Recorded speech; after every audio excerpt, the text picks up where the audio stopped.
How to probate in West Virginia. First and foremost, call the county clerk's office of the county where the deceased person lived.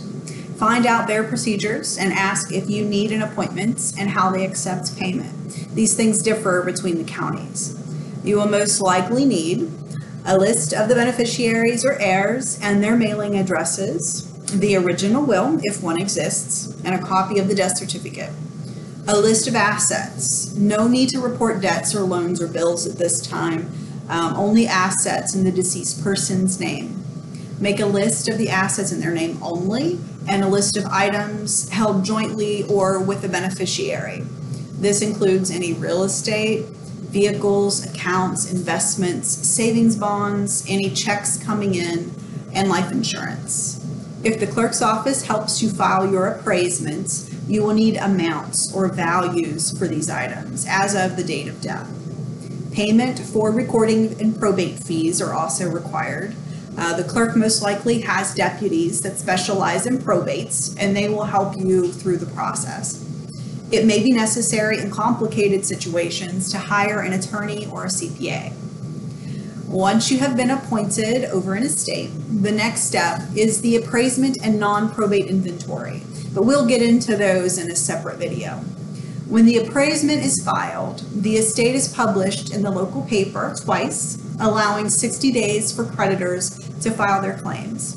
You will use this publication to serve notice to any creditors that you know of. At this point, you will take inventory of the bills that come in. There is a West Virginia Code section used to determine what bills have priority over others, in case there isn't enough money to pay all of them. So don't fret.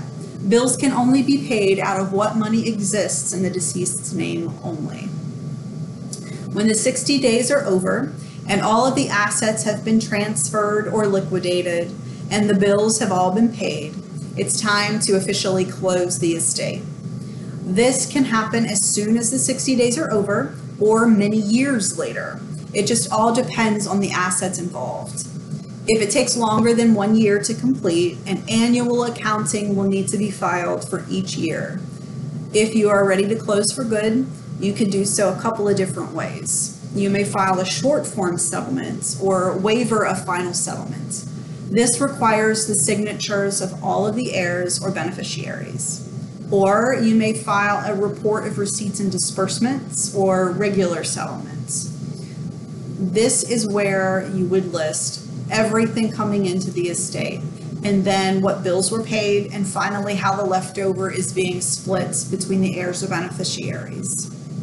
These documents are taken to the county clerk, then submitted to the county commission for their approval and entered into the record. You are then relieved of your duties and title as the executor or administrator. Keep an eye out for upcoming videos. I hope these are of value to you all, and reach out with any questions that you have. And as always, vote Shahan for county clerk. Thank you.